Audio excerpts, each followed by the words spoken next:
Got a bit of a different project today than usual. It's my mom's '05 Subaru, but being a bit of a problem child. My dad went to change spark plugs the other day, and first plug he got to, number one, didn't want to budge. Number two, didn't want to budge. I got home at that point while he was halfway through that. I helped him, started helping him, so stuck. I went and grabbed, foolishly, the jack handle with the breaker bar. Because what could possibly go wrong with that? And we threw it on the first one, and we sheared it right off. So, at that point, we were able to get it to crank over, spit out the chunk of porcelain from the inside. No idea where it went. It just blasted off into space.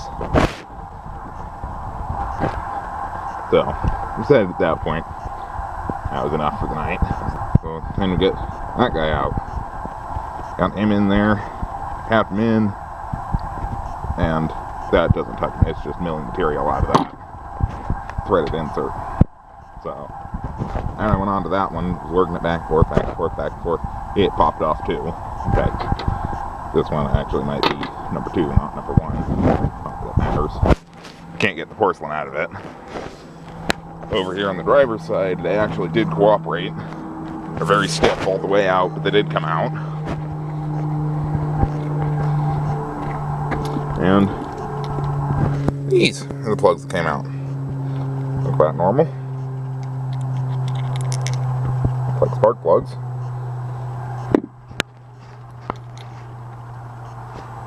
Those are the ones that are the correct number for it. I don't know if you can see a difference there or not. It turns out this number of spark plugs is for turbocharged 2.5s. There's an absence of a musical snail there. Yeah, they gave us the wrong plugs. They're too long. But this is the last time we changed it, which this thing just keeps ticking over and never caring, so it never gets any maintenance. It's probably been, it's been an embarrassingly long time since it's had plugs, I'll put it that way. The trouble with these is, they're so much longer than the correct plug. You can see, the camera will pick it up. Right where the threads end on that one is where threads on this, the old ones, start getting really filthy and dirty and nasty. So what it did is it was sitting out with about yay much thread. They're out hanging into the combustion chamber, getting coated in carbon and goop and everything. Of course, when we went to pull them out, all that carbon and goop immediately got pulled into the threads of the head, and they picked up. So, tried everything we can. Tractors won't touch them. Can't even get the porcelain out of the rear. So, the decision has been made that about the only option at this point is pull that head, which I think we can get away with without having to jack the engine up or pull it out or anything. Got it all down to this stage. Decided to turn the camera on. About to pull the timing cover off. I don't know why it's plastic. That seems like a terrible choice of material to make that out of. Oh, it's multi-pieces. Not expecting that. These on this side too? Nope, this side just looks like one.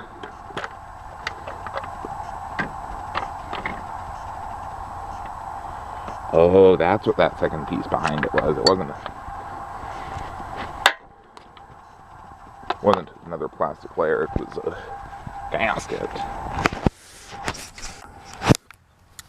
Now comes the fun part of timing everything so I can get it back together. Got the belts. Couldn't find any real proper timing marks that I could reference off of. But I got everything marked. Here's the pulley that came off the one I referenced off that one timing mark I could find there. One on top of the main crank. Got the intake bolts loose. Now I gotta crawl under and undo the exhaust. And I should be able to yank the engine over, drop that out with a little bit of luck.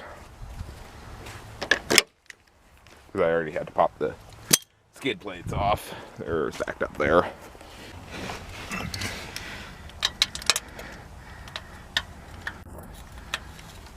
And of course they're a different size than the intake. Got the ratchet strap in place.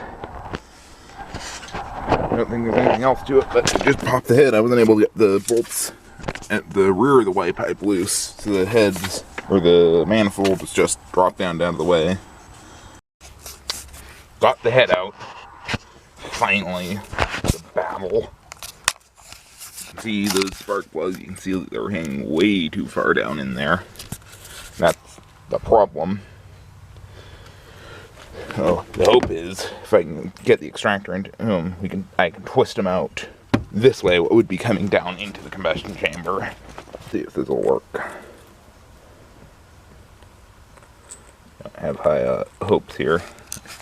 Put the camera down to get it tapped in. It also has low battery, which I'll turn it back on if I get any success.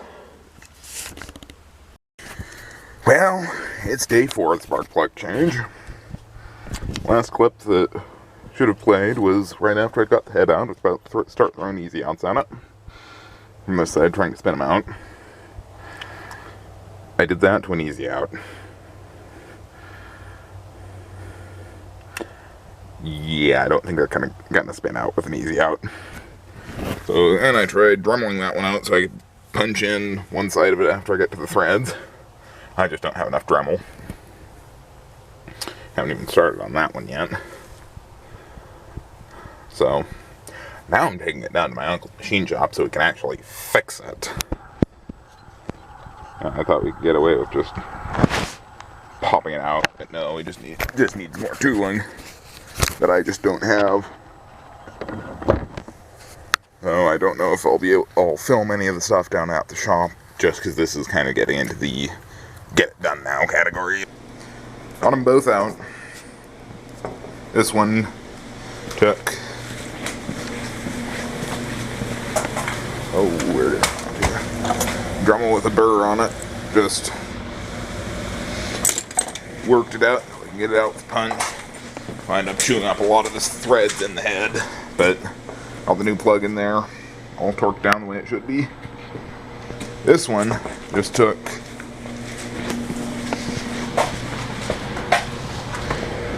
drill or 1/2-inch bit on it. It chewed through it, and about halfway through, it caught and spun it out.